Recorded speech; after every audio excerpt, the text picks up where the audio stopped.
The procedure is quick. The procedure takes about 15 or 20 minutes.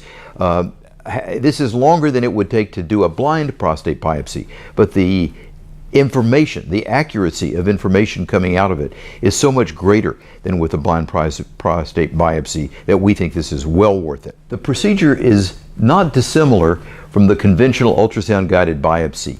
The man lays on his side.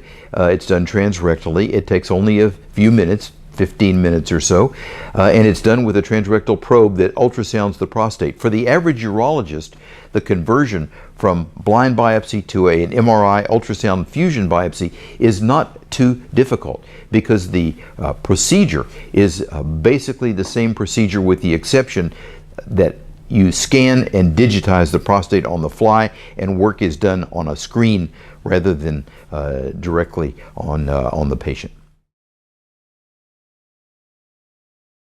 We can see exactly where to put the needle. Moreover, we can track biopsy site locations. This is another very important point for men in active surveillance. If there's a positive spot, we know where to go back to. It's not a blind procedure.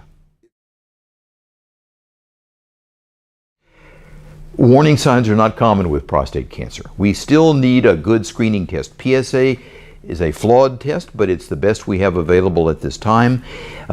Digital rectal exam is still an important part of the screening procedure for prostate cancer. PSA has undergone careful scrutiny over the past 5 or 10 years, but it's not PSA that's the villain. The villain is what's done with the PSA test after that test is performed, how the information is processed.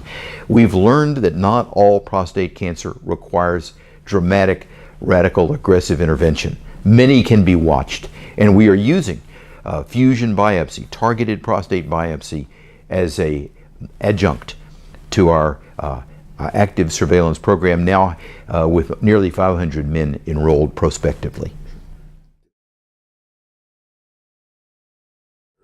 We're lucky at UCLA. We've got a multidisciplinary focus on this, and when you come here for this procedure, you don't just get me. You get a biomedical engineer devoted to this, a radiologist who's an expert MRI reader who's been doing this for 10 years. You get a world-class pathologist who's willing to look at each biopsy core separately so that we can track it back to where it came from. And you get a machine operator who's been doing this longer than anybody in the United States. Our feeling is that blind prostate biopsy will soon give way to targeted prostate biopsy. Much of our experience has been in men who have had missed prostate cancers by conventional biopsy, come here for a secondary or tertiary biopsy done by MR ultrasound fusion, and we envision a day, not too long from now, where targeted biopsy, MR ultrasound fusion biopsy, will be a man's first biopsy, not his last.